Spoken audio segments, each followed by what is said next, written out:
Hello my dear students, कैसे हैं आप सब। आई होप आप सब बहुत अच्छे होंगे। And I again your Khushbu ma'am welcome you on your own channel Shine with Science. So students, अपने पिछले वीडियो में मैंने स्टार्ट किया था respiration in higher plants, right, जो कि क्लास 11 CBSE बोर्ड का चैप्टर है। इसमें हमने थोड़ा बहुत इंट्रोडक्शन जाना था कि रेस्पिरेशन होता क्या है, ठीक है। लाइक सारी चीज़ें हमने पढ़ी थी, एरोबिक एनारोबिक। और फर्स्ट स्टेप जो था मैंने आपको बताया था कि जो ग्लूकोज जब एंटर कर जाता है inside the cell with the help of carrier GLUT, तो उसके बाद क्या होता है ग्लूकोज के साथ, ठीक है। तो इस वीडियो में हम यही जानेंगे कि ग्लूकोज के साथ क्या होता है। अब ग्लूकोज आ गया सेल के अंदर, अब ग्लूकोज के साथ क्या होगा। ग्लूकोज के साथ होगा पार्शियल ब्रेकडाउन, उसे तोड़ा जाएगा, पूरी तरीके से नहीं तोड़ा जाएगा, थोड़ा सा तोड़ा जाएगा। फिर अब ग्लाइकोलिसिस, नाम से ही पता चल रहा है बच्चों, glycolysis. Glyco means glucose, glyco हम जनरली यूज करते हैं किसके लिए, ग्लूकोज के लिए, और लाइसिस मीन्स ब्रेक डाउन। तो किसका ब्रेक डाउन हो रहा है, ग्लूकोज का ब्रेक डाउन हो रहा है, जी हाँ। और इस प्रोसेस को हम प्यार से एम्बेडन-मेयरहोफ पाथवे भी कहते हैं या EMP पाथवे, ठीक है, क्योंकि ये इन्होंने ही इसको डिस्कवर किया था। इन्होंने, ये जो साइंटिस्ट थे, इन्होंने ही एम्बेडन और मेयरहोफ, ठीक है, इन्होंने ही जो है कि इसकी डिस्कवरी की थी। That is why it is called Embden Meyerhof pathway. Okay, अब स्टूडेंट्स एक बात ये याद रखने वाली है कि ये एरोबिक और एनारोबिक रेस्पिरेशन, दोनों ही टाइप्स के रेस्पिरेशन में ये प्रोसेस, ये स्टेप होता ही होता है, क्योंकि इस स्टेप में ऑक्सीजन की नीड नहीं होती है, ठीक है। इसमें पार्शियल ब्रेकडाउन हो रहा है और इसमें ऑक्सीजन नहीं चाहिए ग्लूकोज को ब्रेक होने के लिए, ठीक है। तो ये एरोबिक रेस्पिरेशन का भी इनिशियल स्टेप है, हम कह सकते हैं इनिशियल प्रोसेस है, और एनारोबिक का भी, ठीक।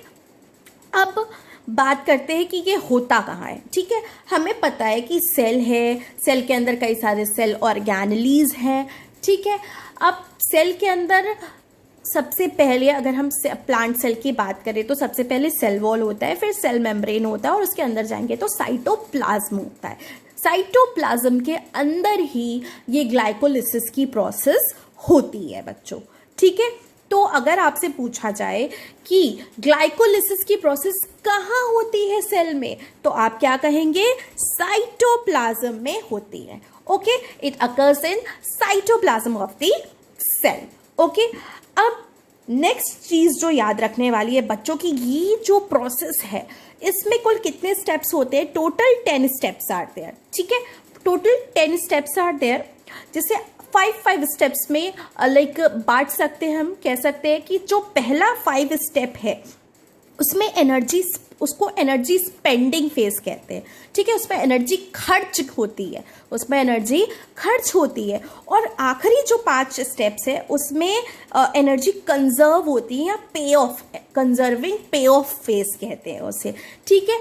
अब जैसे सपोज आप कोई बिजनेस करने जा रहे हैं, ठीक है, तो पहले आपको इन्वेस्टमेंट करना पड़ता है, तब आपको प्रॉफिट मिलेगा, है ना। कोई भी बिजनेस स्टार्ट करने जाओगे तो पहले इन्वेस्टमेंट करना पड़ता है ना, तब तो जाके फिर आपको प्रॉफिट मिलेगा आगे जाके। तो बस समझ लीजिए इसमें भी यही होता है, पहले इसमें ATP का इन्वेस्टमेंट करना पड़ता है, इस प्रोसेस में पहले एनर्जी का इन्वेस्टमेंट करना पड़ता है, तब जाके एनर्जी मिलती है, तब जाके एनर्जी मिलती है, ठीक है। तो आई होप इतना आपको क्लियर होगा। 10 स्टेप्स है, first 5 steps are energy spending phase and other 5 steps are energy conserving pay off phase. Okay, I hope this much is clear to all of you. Now what are the products. अब ये जो पूरी process हो रही है, हमने energy invest किया जब, तो एंड में हमें कुछ प्रॉफिट भी तो होगा, है ना, हमने इन्वेस्टमेंट किया स्टार्टिंग में 5 स्टेप्स में, तो आगे के 5 स्टेप्स में हमें क्या चीज़ें मिलेंगी, ठीक है। तो हमें तो मिलेगा भाई, सबसे पहले आपका मिलेगा NADH। कितने NADH? 2 मॉलिक्यूल्स मिलेंगे NADH प्लस के, NADH प्लस H प्लस के, ठीक है। और 2 ATP के मॉलिक्यूल्स मिलेंगे और 2 मॉलिक्यूल्स मिलेंगे पायरुविक एसिड के। तो ये हमें पूरा प्रोडक्ट मिलेगा, ठीक है। ये प्रोडक्ट्स हैं ग्लाइकोलिसिस की प्रोसेस की। ये सारी चीज़ें हमें ग्लाइकोलिसिस की प्रोसेस के एंड में मिलेंगी ही मिलेंगी, ठीक है। अब बात करते हैं कि ये जो पूरा प्रोसेस है भाई, इसमें कुछ एंजाइम्स, कुछ मजदूर लगते हैं, तब जाके ये प्रोसेस कंप्लीट होता है, तब जाके ये पूरा काम कंप्लीट होता है। इसको भी स्टाफ चाहिए इस पूरे प्रोसेस को कंप्लीट होने के लिए। तो ये जो स्टाफ है ये एंजाइम्स है, ठीक है। अब एंजाइम्स जो है, कौन कौन से एंजाइम्स है, देखो नाम याद रखना तो क्वाइट डिफिकल्ट है, बट अगर आप स्टेप्स समझ जाओगे तो फिर आपको याद रखने में इजी होगा, ठीक है। तो पहला जो एंजाइम होता है वो हेक्सोकाइनेज है, ठीक है। दूसरा एंजाइम है फोस्फोहेक्सोज आइसोमरेज, ठीक है। फिर तीसरा एंजाइम है phosphofructokinase, then aldolase, then phosphotriose isomerase, then glyceraldehyde phosphate dehydrogenase, then phosphoglycerate kinase, phosphoglyceromutase, enolase and then pyruvate kinase. अभी जब मैं आपको पूरे स्टेप्स बताऊंगी तब मैं एंजाइम्स के आपको काम बताऊंगी कि ये बेचारे स्टाफ क्या काम कर रहे हैं, तब आपको क्लियर हो जाएगा और तब आपको एंजाइम्स के नेम भी लर्न हो जाएंगे। तो जैसा कि आप देख सकते हैं ये पूरा का पूरा है आपका लाइक ग्लाइकोलिसिस या एम्बेडेन-मेयरहोफ पाथवे। ओके स्टूडेंट्स, तो चलिए स्टार्ट करते हैं। चलिए तब स्टार्ट करते हैं स्टूडेंट्स ग्लूकोज के इस पूरे प्रोसेस की, ठीक है। जैसे कि मैंने आपको बताया था कि ये जो पूरी स्टेप्स है ग्लाइकोलिसिस की, यानी कि ग्लूकोज के ब्रेकडाउन की, ये पूरी कंप्लीट होती है प्रोसेस पूरे 10 स्टेप्स में। एंड में आपको 2 मॉलिक्यूल्स मिलते हैं पायरुविक एसिड के, राइट। मैंने आपको बताया था कि जो फर्स्ट 5 स्टेप्स है, ठीक है, फर्स्ट 5 स्टेप्स है, यानी कि आप कह सकते हैं कि ये ग्लूकोज से लेके आपका, ठीक है, ग्लूकोज से लेके आपका लाइक ग्लाइसरल्डिहाइड 3-फॉस्फेट, ठीक है, आपकी पूरी यहाँ तक के जो स्टेप्स है, ये पूरा जो है ये एनर्जी आपका फेज है जिसमें कि एनर्जी स्पेंड हो रही है, जिसमें कि एनर्जी स्पेंड हो रही है। ओके स्टूडेंट्स, और इसके बाद का जो स्टेप है, ठीक है, यहाँ से फिर आपका जो स्टेप स्टार्ट हो जाता है, ठीक है, यहाँ से इसके नीचे से आपका जो स्टेप स्टार्ट होता है, ये पूरा एनर्जी जनरेटिंग यानी कि पे ऑफ फेज है कि पहले हमने इन्वेस्टमेंट किया, ठीक है, इन्वेस्टमेंट किया। आप इस प्रोसेस को इस तरीके से समझिए कि कोई भी बिजनेस हमें स्टार्ट करना है तो हम उसमें इन्वेस्टमेंट करते हैं, ठीक है। इन्वेस्टमेंट करते हैं तो हम इन्वेस्ट करेंगे, लाइक हमें पता है कि ATP क्या है, ATP is the currency of energy. तो हम यहाँ पे करेंसी खर्च करेंगे, ATP को खर्च करेंगे, ठीक है। तो करेंसी हमने लगाई। ग्लूकोज जो है ये हमारा लाइक एसिड्स वगैरह है, जो भी चीज़ें हैं, ठीक है, हमने उस पर काम किया। उस पर काम करने के लिए हमने जो है कि कई सारे लाइक स्टाफ हायर किए जो कि एक बाय एक लाइक स्टेप बाय स्टेप काम अपना करते जा रहे हैं, ठीक है। तो वो जो एंजाइम्स हैं वो हमारे स्टाफ है जो कि अपना काम बारी बारी से अपना काम वो करते जा रहे हैं, ठीक है। तो पहले 5 स्टेप्स तक, यानी कि हमारे ये जहाँ तक ग्लाइसरल्डिहाइड 3-फॉस्फेट, ठीक है, फॉर्म हो रहा है, यहाँ तक एनर्जी कह सकते हैं कि खर्च हुई है। अब इसके बाद फिर जो है कि यहाँ के स्टेप से आप देख सकते हैं कि यहाँ के स्टेप से फिर आपका एनर्जी जो है कि धीरे धीरे एनर्जी जो है यहाँ से बनना स्टार्ट हो रहा है, ठीक है। यहाँ पे पे ऑफ मिल रहा है, पहले खर्च किया, ठीक है, और उसके बाद जो है कि एनर्जी जो है मिलना स्टार्ट हो गई, ठीक। तो अब धीरे धीरे 1 by 1 जानेंगे एक एक स्टेप्स के बारे में। तो सबसे पहले ग्लूकोज, ऑब्वियसली ग्लूकोज का ही ब्रेक डाउन होता है ग्लाइकोलिसिस में। हमें पता है ग्लूकोज जो है ये 6 कार्बन एटम्स वाला मॉलिक्यूल्स है। हमें पता है कि कार्बन का ये जो एक मॉलिक्यूल है C6H12O6, इसमें 6 कार्बन के एटम्स होते हैं, हाइड्रोजन के 12 एटम्स होते हैं और ऑक्सीजन के 6 एटम्स होते हैं, राइट। तो 6 कार्बन वाला एटम है, सॉरी यहाँ 6 कार्बन वाला जो ग्लूकोज जो है वो 6 कार्बन एटम्स वाला कंपाउंड है, ठीक है। तो अब इसका ब्रेक डाउन होना है। ब्रेक डाउन होने के लिए तो लाइक क्या लगेगी, सबसे पहले ATP लगेगी, ठीक है, यानी कि एनर्जी खर्च होगी। तो फर्स्ट स्टेप में ही एनर्जी का खर्चा हो रहा है, एनर्जी का खर्चा हो रहा है। कौन सा एंजाइम यहाँ काम कर रहा है? हेक्सोकाइनेज, ठीक है। हेक्सो आप इस तरीके से याद रख सकते हैं कि देखिए ग्लूको कौन सा एंजाइम फर्स्ट स्टेप में यूज हो रहा है, तो हेक्सोकाइनेज, ठीक है। तो ये जो स्टेप है ना बच्चों, इसको फोस्फोराइलेशन कहते हैं। जो फर्स्ट स्टेप है आपकी, इसको फोस्फोराइलेशन यानी कि एडिशन ऑफ फोस्फेट ग्रुप। और ये फोस्फेट ग्रुप ऐड कहाँ से हो रहा है बच्चों? ये फोस्फेट ग्रुप ऐड हो रहा है इसी ATP से। जो ATP हमने खर्च की है, करेंसी हमने खर्च की, उसी से फोस्फेट ग्रुप निकल के ग्लूकोज के 6th नंबर वाला जो कार्बन एटम है उस पे जाके फोस्फेट ग्रुप अटैच हो जा रहा है, इसीलिए ग्लूकोज 6 फोस्फेट। अच्छा, हेक्सोकाइनेज एंजाइम है। हेक्सो मीन्स 6 होता है, ग्लूकोज में नंबर ऑफ एटम्स कार्बन के कितने होते हैं? 6 होते हैं, ठीक है। तो इसलिए हेक्सो और काइनेज, ठीक है। अब काइनेज एंजाइम जहां भी आए, ठीक है, काइनेज जहां भी लगा हो, समझ लीजिए या तो वहां ATP खर्च होगी या तो ATP बनेगी, या तो खर्च होगी या तो बनेगी। अब जैसा कि ये आप पहले से ही जानते हैं, मैं आपको बता चुकी हूँ कि फर्स्ट स्टेप्स जो है 5 स्टेप्स, उसमें एनर्जी खर्च हो रही है। तो ऑब्वियसली यहाँ पे जो है कि एनर्जी ATP खर्च होगी। यहाँ पे हेक्सोकाइनेज लग रहा है तो यहाँ ATP खर्च होगी, यहाँ एनर्जी खर्च होगी, ठीक है। तो यहाँ पे ATP से जो है ADP बन गया और इसका ATP का एक फोस्फेट ग्रुप एडेनोसिन ट्राइफॉस्फेट से एडेनोसिन डाइफॉस्फेट बन गया और इसका एक फोस्फेट ग्रुप आके ग्लूकोज के 6 जो ग्लूकोज का जो 6ठा कार्बन है उस पे जाके ऐड हो जाएगा फोस्फेट ग्रुप, ठीक है। अभी भी ये ग्लूकोज 6 फोस्फेट भी जो है ये 6 कार्बन वाला ही आपका कंपाउंड है, ठीक है, ग्लूकोज 6 फोस्फेट। अब दूसरी प्रोसेस क्या होगी, सॉरी तीसरी, ठीक है, दूसरी, हाँ, पहला स्टेप तो ये हो गया फोस्फोराइलेशन, ठीक है। अब जो सेकेंड स्टेप होगा वो होगा आइसोमराइजेशन। आइसोमराइजेशन में क्या होगा? आइसोमर बनेगा, ठीक है। आइसोमर बनेगा, क्या बनेगा? हमें पता है कि ग्लूकोज का जो आइसोमर होता है वो फ्रक्टोज होता है। आइसोमर्स क्या होते हैं बच्चों, आपको पता ही है कि स्ट्रक्चरल फॉर्मूला क्या होता है? सेम होता है, ठीक है।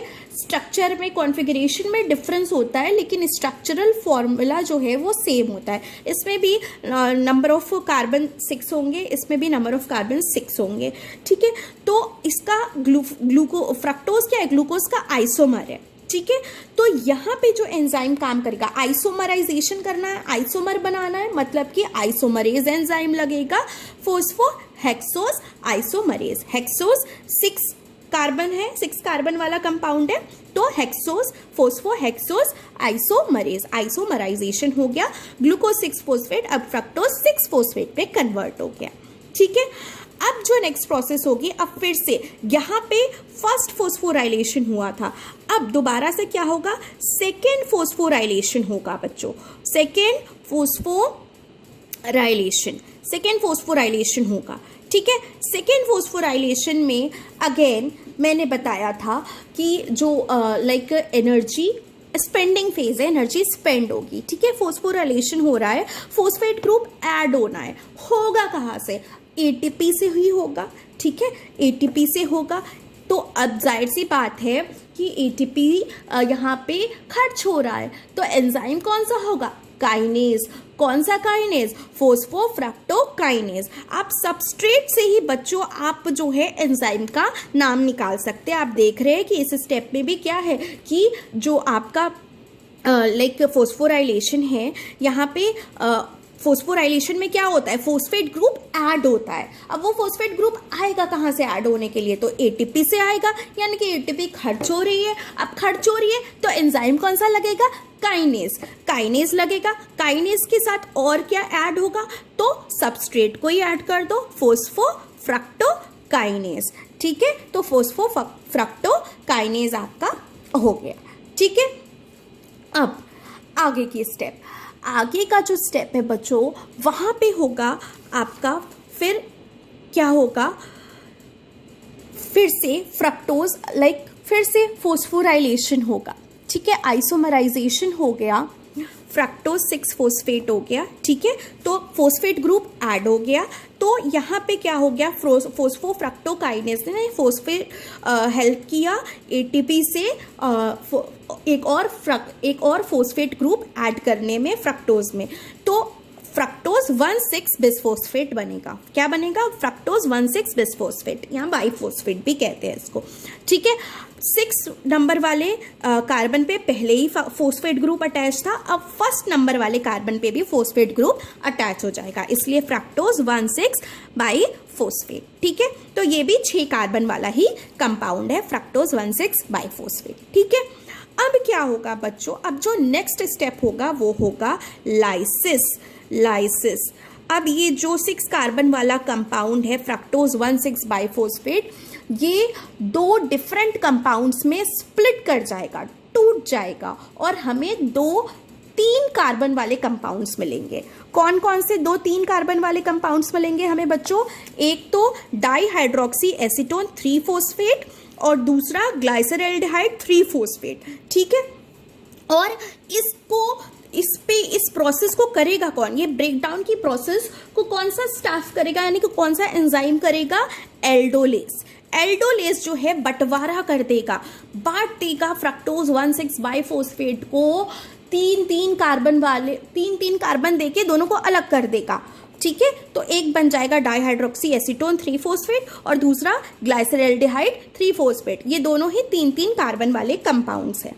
ठीक है, कौन सा एंजाइम, एल्डोलेज एंजाइम। ठीक है, एल्डोलेज एंजाइम ने अलग कर दिया। ठीक है, आप इस तरीके से याद कर सकते हैं, फ्रक्टोज 1,6 बाइफोस्फेट 6 कार्बन थे, अलग कर दिया, 3 कार्बन अलग कर दिया, 3 कार्बन अलग कर दिया, 2 मिले। ठीक है, तो एल्डोलेज ने अलग कर दिया। ठीक है, aldolase, Al for aldolase, Al for अलग। ठीक है, तो अलग कर दिया, तो क्या मिला, डाईहाइड्रोक्सी एसीटोन 3 फोस्फेट और ग्लाइसरल्डिहाइड 3 फोस्फेट। अच्छा, अब क्या होगा कि ये जो ग्लाइसरल्डिहाइड 3 फोस्फेट है, ये डाईहाइड्रोक्सी एसीटोन 3 फोस्फेट में भी कन्वर्ट हो सकता है, और डाईहाइड्रोक्सी एसीटोन 3 फोस्फेट जो है वो ग्लाइसरल्डिहाइड 3 फोस्फेट में भी कन्वर्ट हो सकता है। ठीक है, यानी कि कह सकते हैं कि ये दोनों आइसोमर्स हैं, दीज 2 आर आइसोमर्स। ओके, ये दोनों एक दूसरे के आइसोमर्स है। ओके, तो इसमें क्या होगा फिर, ग्लाइसरल्डिहाइड 3 फोस्फेट जो है ये डाईहाइड्रोक्सी एसीटोन 3 फोस्फेट जो है, ये जो है कि ग्लाइसरल्डिहाइड 3 फोस्फेट तो एज इट इज रहेगा, लेकिन ये जो डाईहाइड्रोक्सी 3 फोस्फेट है जिसको कि हम शॉर्ट फॉर्म में ढैप भी कहते हैं, DHAP ढैप। ओके, और ग्लाइसरल्डिहाइड 3 फोस्फेट। ठीक है, तो ये ग्लाइसरल्डिहाइड ये ढैप जो है ये इस अपने आइसोमर में कन्वर्ट हो जाएगा और ग्लाइसरल्डिहाइड 3 फोस्फेट ही बना लेगा।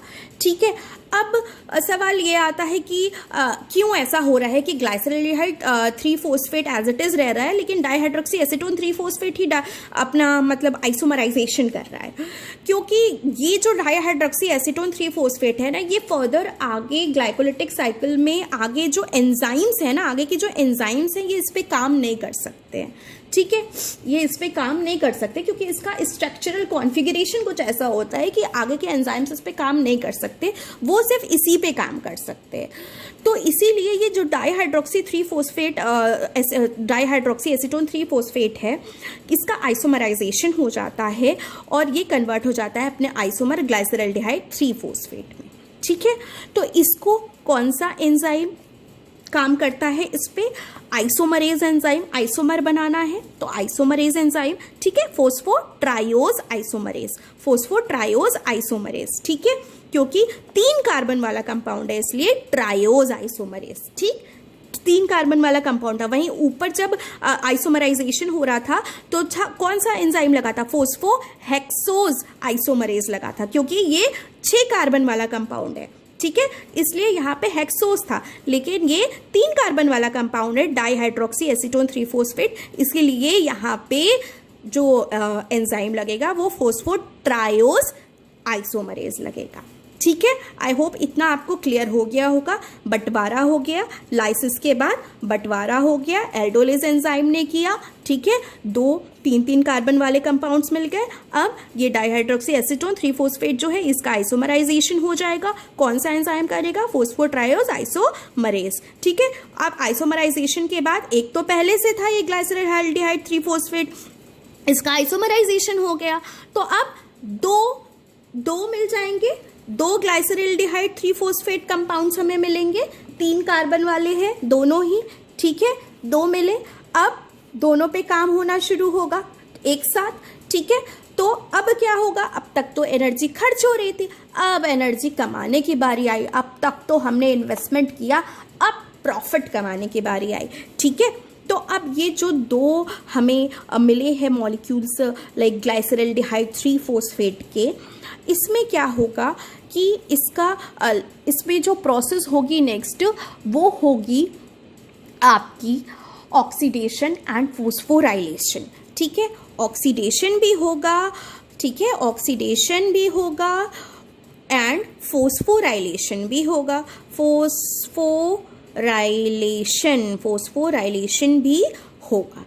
ठीक है, यानी कि फॉस्फेट ग्रुप भी ऐड होगा और ऑक्सीडेशन भी होगा, यानी कि कुछ ब्रेकडाउन भी होगा। ठीक है, इस पे जो एंजाइम काम करेगा ये करेगा ग्लाइसरॉल्डिहाइड फॉस्फेट डिहाइड्रोजिनेज, ग्लाइसरॉल्डिहाइड फॉस्फेट डिहाइड्रोजिनेज। अब जहाँ पे भी हाइड्रोजिनेज एंजाइम आए बच्चों, जहाँ पे भी हाइड्रोजिनेज एंजाइम आए, समझ लोगे कि वहाँ NADH बनना ही बनना है, NADH का फॉर्मेशन वहाँ होना ही होना है। तो 2NAD यहाँ पे दे देगा 2NADH plus H plus. Okay, तो ये यहाँ पे मिल गया। और ये जो NADH है, ये NADH से बाद में फर्दर आगे जो नेक्स्ट प्रोसेसेस है उसको में ATP हम जनरेट कर सकते हैं। ठीक है, वही आगे जाके ATP हमें देता है। तो ठीक है, तो NADH से आगे ATP मिल ही जाएगा हमें। तो यहाँ पे हमें NADH मिल गया, NADH plus H plus. Okay, NAD ने 2NADH प्लस H प्लस दे दिया। ठीक है, प्लस 2 फॉस्फेट ऐड हो जाएगा। ठीक है, 2 फॉस्फेट ऐड हो जाएगा। अब 2 फॉस्फेट ऐड होगा, कौन सा एंजाइम? हाइड्रोजिनेज एंजाइम था, ग्लाइसरॉल्डिहाइड फॉस्फेट डिहाइड्रोजिनेज है, तो क्या होगा? NADH प्लस H प्लस बनेगा ही बनेगा। ठीक है, मिलेगा ही मिलेगा। अब क्या हो रहा है कि फॉस्फेट ग्रुप ऐड हो रहा है, तो हमें मिल जा रहा है 2,1,3 बाइफॉस्फोग्लाइसरेट, 2,1,3 बाइफॉस्फोग्लाइसरेट। ठीक है, 3 पे तो पहले 3 तो था ही। ठीक है, 3 तो था ही, यहाँ पे चूंकि 2 है ना, ठीक है, 2 है और 2 फॉस्फेट ग्रुप ऐड हो रहा है। ठीक है, तो 1,3 बाइफॉस्फोग्लाइसरेट। ठीक है, एक जो है 3 पे पहले ही था, 3 पे पहले ही था। ठीक है, 2 यानी कि 2 एटम्स है ना। ठीक है, सपोज ये दो एटम्स नहीं, सॉरी 2 मॉलिक्यूल्स है। ठीक है, तो इसके फर्स्ट वाले पे जो था वो आपका पहले से फॉस्फेट ग्रुप जो है अटैच था 3 नंबर वाले पे, 3 नंबर वाले पे पहले से अटैच था।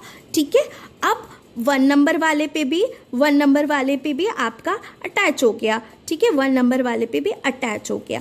तो 1,3 बाइफॉस्फोग्लाइसरेट, 1,3 बाइफॉस्फोग्लाइसरेट मिला। ठीक है, 1,3 बाइफॉस्फोग्लाइसरेट।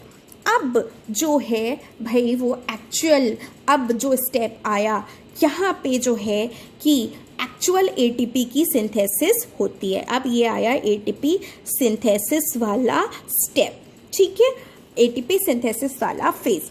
अब हमें जो मिल गया था 2 मॉलिक्यूल्स मिले थे 1,3 बाइफॉस्फोग्लाइसरेट के। ठीक है,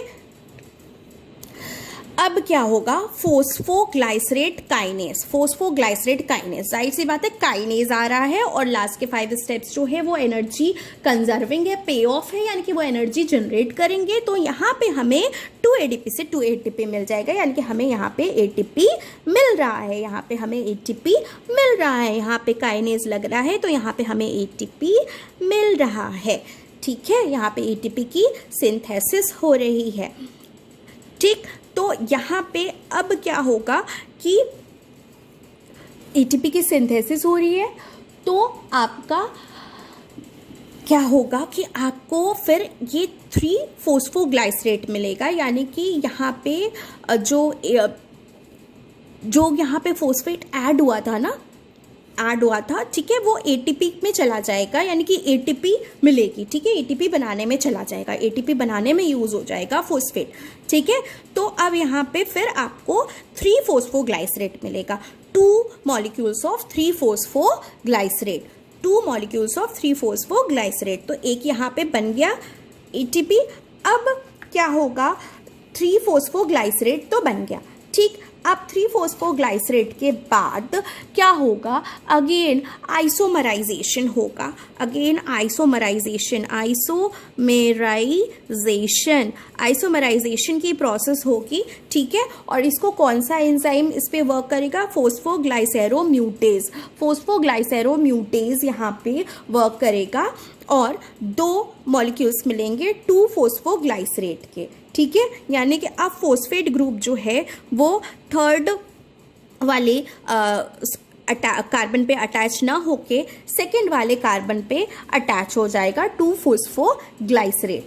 ठीक है, ये आइसोमर है। ठीक है, these are isomers of each other. Okay, अब ये 2 फोस्फोग्लाइसरेट जो मिला, ठीक है, ये इसमें क्या होगा, अब इसमें जो है डिहाइड्रेशन होगा, यानी कि इसमें से वाटर निकल जाएगा, डिहाइड्रेशन की प्रोसेस होगी, इसमें से वाटर निकाल दिया जाएगा। ठीक है, अब वाटर निकाल दिया जाएगा तो इस पे कौन सा एंजाइम काम करेगा, इनोलेज। ठीक है, इनोलेज काम करेगा तो क्या मिलेगा प्रोडक्ट, 2 मॉलिक्यूल्स मिलेंगे 2 फोस्फोइनॉल पाइरुवेट के, 2 फोस्फोइनॉल पाइरुवेट के 2 मॉलिक्यूल्स हमें मिलेंगे, 2 फोस्फोइनॉल पाइरुवेट। ठीक है, फोस्फोइनॉल पाइरुवेट इज द प्रोडक्ट, तो एंजाइम इनोलेज काम कर रहा है, तो प्रोडक्ट क्या मिल रहा है, 2 फोस्फोइनॉल पाइरुवेट के 2 मॉलिक्यूल्स। ठीक है, अब क्या है, ये लास्ट स्टेप जो है ये भी आपका एनर्जी जनरेटिंग फेज है। ठीक है, एनर्जी जनरेटिंग फेज है, तो यहाँ पे भी ATP की सिंथेसिस वाला ये स्टेप है, ATP का सिंथेसिस हो रहा है। ठीक है, तो ATP का आपका जब सिंथेसिस होगा तो यहाँ पे क्या होगा कि पाइरुवेट काइनेज और मैग्नीशियम आयन यूज होगा, यहाँ पे जो है कि फोस्फेट ग्रुप निकल जाएगा। ठीक है, ATP जिससे कि जनरेट हो जाएगी और आपका 2 मॉलिक्यूल्स ऑफ पाइरुविक एसिड हमें मिलेगा, 2 मॉलिक्यूल्स ऑफ पाइरुविक एसिड जो कि 3 कार्बन वाला कंपाउंड है, यानी कि 2 पाइरुविक एसिड हमें मिलेंगे, 2 मॉलिक्यूल्स ऑफ पाइरुविक एसिड मिलेंगे ग्लाइकोलिसिस के प्रोसेस के एंड में। ठीक है बच्चों, आई होप पूरी स्टेप आपको अच्छे से समझ में आई होगी। एक बार फिर से क्विक रिविजन कर लेते हैं। ठीक है, ग्लूकोज का जो है ब्रेकडाउन हुआ, ठीक है, तो in the presence of enzyme hexokinase तो बना ग्लूकोज 6 फोस्फेट। ग्लूकोज 6 फोस्फेट पे फर्दर एंजाइम ने काम किया फोस्फोहेक्सोस आइसोमरेज ने और फ्रक्टोज 6 फोस्फेट बन गया। ठीक है, इसमें एक ATP खर्च किया। ठीक है, इसने भी एक ATP खर्च किया और फोस्फोफ्रक्टोकाइनेज ने काम किया तो बन गया फ्रक्टोज 1,6 बाइफोस्फेट। ठीक है, फ्रक्टोज 1,6 बाइफोस्फेट पे एंजाइम एल्डोलेज ने क्या किया, फ्रक्टोज 1,6 बाइफोस्फेट को 2 कंपाउंड्स में बांट दिया। ठीक है, 2 डिफरेंट कंपाउंड्स दे दिए जो कि 3 कार्बन वाले थे, एक डाइहाइड्रोक्सी एसीटोन 3 फोस्फेट, दूसरा ग्लाइसरल्डिहाइड 3 फोस्फेट।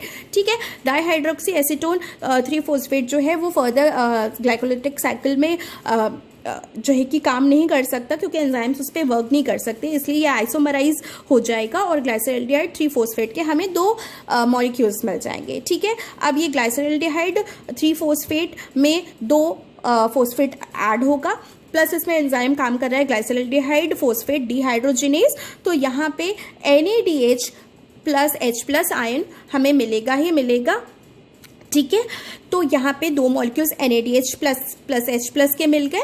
अब क्या होगा कि फिर ATP की सिंथेसिस होगी तो काइनेज एंजाइम काम करेगा, ठीक है। तो 1,3 बाइफॉस्फोग्लाइसरेट से अब सिर्फ 3 फॉस्फोग्लाइसरेट के 2 मॉलिक्यूल्स बचेंगे। उसके बाद अब क्या होगा कि आइसोमराइजेशन होगा फिर से, तो फॉस्फोग्लाइसेरो म्यूटेज जो है वो आइसोमराइजेशन कर देगा 3 फॉस्फोग्लाइसरेट को 2 फॉस्फोग्लाइसरेट में कन्वर्ट कर देगा। अब 2 फॉस्फोग्लाइसरेट क्या करेगा कि फर्दर उसका डिहाइड्रेशन होगा, यानी कि उसमें से वाटर निकल जाएगा, ठीक है, और अल्कोहल ग्रुप ऐड हो जाएगा, यानी कि इनोलेज एंजाइम काम करेगा और 2 फॉस्फोइनोल पाइरुवेट बना देगा। अब 2 फॉस्फोइनोल पाइरुवेट के जो 2 मॉलिक्यूल्स बने हैं उस पर पाइरुवेट काइनेज एंजाइम और मैग्नीशियम आयन काम करेगा, ठीक है, और आपका ATP का सिंथेसिस होगा, यानी फॉस्फेट ग्रुप इसमें से फिर निकल जाएगा और जो बचेगा वो हमारे पास बचेगा 2 molecules of pyruvic acid which are 3 carbon compound. So that is all about the process of glycolysis. I hope सारे steps आपको अच्छे से क्लियर हो गए होंगे। अगर आपको कुछ भी डाउट है so you can comment in the comment section, और अगर आपको ये प्रॉपर मैंने जो नोट्स बनाई है अब तक की अगर आपको चाहिए तो आप मेरे टेलीग्राम चैनल पे जाके उसे डाउनलोड कर सकते हैं। Okay, see you in the next video, have a good day, bye bye.